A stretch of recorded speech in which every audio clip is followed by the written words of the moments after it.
1000 سے زائد، اب تو یہ ڈسکشن اوپن شروع ہو گئی ہے.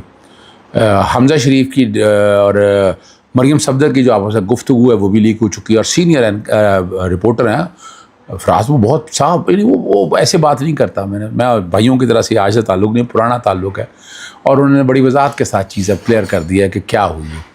بات کوئی حمزہ شریف، دیکھیں اختلاف اپنی جگہ موجود ہو، ان کے لیے بہت سے کام کیے ہوں، لیکن بات حمزہ شریف کی بالکل ٹھیک تھی کہ آپ گرفتاری ڈالیں اور قانون کے مطابق کام کریں. اس کا مطلب کیا ہوا؟ اور یہ گفتگو لیک ہونے میں نے کہا تھا کل یہ گلے پڑنی ہے. وزیر اعلیٰ پنجاب جو مرضی آپ کہہ دیں، آپ کو ایسے کسی سپورٹ کے کام کی سپورٹ نہیں کرنی چاہیے تھی. آپ کو آئین اور قانون کی حکمرانی قائم کرنی چاہیے تھی. نہیں، میں تو حیران ہوں کہ اس پہ نواز شریف بھی خاموش بیٹھے ہوئے ہیں. نواز شریف بھی ظلم اور ستم برداشت کر رہے ہیں. پھر جو ہارڈ لائنر بنے ہوئے ہیں ہمارے علماء حضرات کے ساتھ جو زیادتی ہو رہی ہیں وہ بھی ہم سب دیکھتے آتے ہیں. مجھے وہ یاد ہے ان دنوں جب آیا تھا نا، تو وہ جسٹس علی نے بڑا نوٹس دیا تھا اور بڑا کچھ کہا تھا کیا تھا، اور اگلے دن کیا ہوا، وہ جھاگ کی طرح ہی بیٹھ گئی نا. اور کیا ہونا ہے، میں تو کہہ دیا تھا آپ کو کہ کیا کچھ نہیں ہونا. لاہور ہائی کورٹ کی چیزوں سے کوئی امید نہیں ہے. یعنی جو سچی بات ہے، مفاد عامہ کے بتائیں نا، مفاد عامہ کے حوالے سے جو کوئی ایک بڑا کیس بتا دے، ہاں وہ عظمہ بخاری، او بہت بڑا کیس ہے، او اتنا بڑا کیس آپ سوچ نہیں سکتے کیا کچھ کیا اس کے اندر، کتنا سچ لایا. اور یہ مقابلے کا اگلی ڈیٹ پہ آئے اور کیس نپٹا دیا، لائسنس مل گیا ان سب کو. اور یہ جو کچھ ہو رہا ہے وہ جواب دہی تو ہوگی نا. خاموشی، تبھی تو میں کہہ رہا بنیادی کو ختم کر. ہمارے چیف جسٹس اور پاکستان وہ بھی آرام سے بیٹھے ہوئے. میں نے ان کو لکھا، میں نے ان کو خطوط لکھے رجسٹرار، اور واپس ریٹرن کر دیے کہ نہیں انٹرٹینیبل ہے.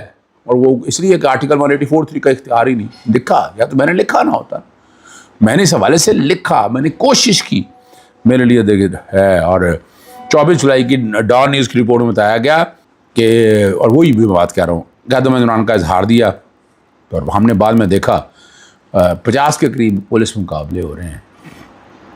عدالتی نظام چیز سب، آپ عدالتی نظام تو ستیہ ناش ہو گیا. یعنی اگر آپ جو خاموش ہیں اس کا مطلب یہ ہے کہ آپ کو چاہتے ہی نہیں ہیں. آپ کے عدالتی نظام پہ آوازیں اٹھ رہی ہیں، فیصلہ آپ لوگوں نے کرنا ہے، کوئی سنجیدہ کارروائی نہیں ہو سکی. امریکی صدر ڈونلڈ ٹرمپ نے اپنے بیان میں کہا اگر نائجیریا کی حکومت عیسائیوں کے قتل عام کو نہ روکی، اور سنیے گا دھیان سے، تو امریکہ فوراً نائجیریا کو دی جانے والی تمام امداد تعاون بند کر دے گا. اور انہوں نے خبردار کیا کہ ممکن ہے امریکہ اس ملک کا مکمل فوجی کارروائی کرے تاکہ ان شدت پسندوں کا خاتمہ کیا جا سکے جو معصوم عیسائیوں پر ظلم کر رہے ہیں. فوجی محکمے کو ممکنہ کارروائی کی تیاری کرنے کا حکم دیا گیا، اور حملہ کیا گیا تو سخت اور فیصلہ کن ہوگا. اور اس کے وزیر دفاع نے بھی صدر کے موقف کی تائید کی ہے. انہوں نے کہا نائجیریا سمیت کسی ملک میں عیسائی مسلمان بیچارے ہیں سر، کیا کہیں ہم آپ کو، ہم تو یہی کہہ سکتے ہیں. اور ہم خاموش بیٹھے ہیں، ہم خاموش بیٹھے ہیں. ہم غزہ کے اندر اتنا ظلم اور ستم ہو گیا، باقی ظلم و ستم شاید مسلم ممالک کے لوگ شاید ساتھ دیں گے یا کیا کریں گے، جو بھی کہیں گے نا، شاید دونوں طرف کو ظلم کریں گے نا.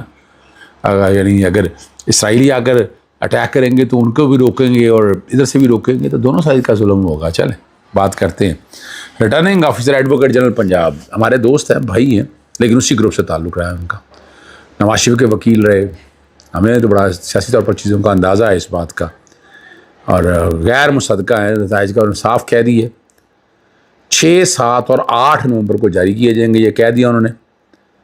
اور برتری جو ہے وہ بتایا جا رہا ہے ایسن بون گروپ کی ہے، لیکن ابھی تو حالات کوئی نہیں ہے.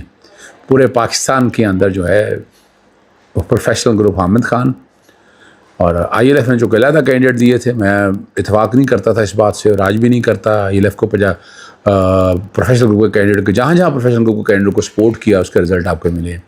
جہاں انڈیپینڈنٹ کینڈیڈیٹ رہے وہ آپ نے دیکھ لیجیے گا، یاد رکھیے گا کہ پروفیشنل گروپ نے جتنے بھی کینڈیڈیٹ دیے ہیں وہ کامیابی رہے. لیکن ایسن بون گروپ جو ہیں بھائیوں کی طرح سے ہیں، انہوں نے کامیابی کہا یہ آ رہا کہ 45 رشتے لے لی ہیں اور 15 کے قریب جو ہے پروفیشنل گروپ کو ملی ہیں. لاہور یہ پنجاب کی بات ہو رہی ہے 75 میں سے بات ہو رہی ہے، لیکن باقیوں کو کہہ رہے ہیں نتائج جانا باقی ہیں. ابتدائی جو اطلاعات آئی ہیں پروفیشنل گروپ 40 کے قریب جیت رہا ہے، یہ 45 کے قریب ہے. 40-45 اب جو بھی کوئی شکل آپ کہیں گے اس کے قریب ہے یہ ساری بات، اور وہ آپ دیکھ لیں گے. میں نے تو آپ کے سامنے یہ ساری چیزیں اس لیے رکھ دی ہیں کہ آپ کو اندازہ ہو جائے کہ آپ نے چیزوں کو کس طرف لے کے جانا ہے. ٹھیک ہے نا جی، آپ یہی اندازہ لگا سکتے ہیں. اور آخری بات صرف چھوٹی سی رہنے والی ہے. افغانستان نے طالبان کے پروپیگنڈا کو سختی سے مسترد کرتے ہوئے وزیر دفاع خواجہ آصف نے افغان ترجمان کے بیان کو گمراہ کن قرار دیا. ان کا خیبر پختونخوا کے عوام بھارتی ایجنسیوں کی پراکسی کارروائیوں سے بخوبی آگاہ. سماجی رابطہ کی ویب سائٹ ایکس پر جاری کردہ بیان میں خواجہ آصف نے بیان کیا کہ افغانستان سے متعلق پاکستان کی سیکیورٹی پالیسیوں کو ملک کی سیاسی اور عسکری قیادت کی پوری حمایت حاصل ہے. ہم یہ تو نہیں ہو سکتا کہ ہمارے ملک میں آگے افغانی چڑھائی کریں, ہم خاموشی سے بیٹھے رہیں. اس میں پاکستان تحریک انصاف, میرا نہیں خیال ہے کوئی اس حوالے سے ہم تو سب یہی کہیں گے تیا پانچا کر دیا جائے افغانستان کا. اگر یہ باز نہیں آئیں گے نا, اجازت چاہتا ہوں. السلام علیکم, اللہ حافظ. پاکستان زندہ باد.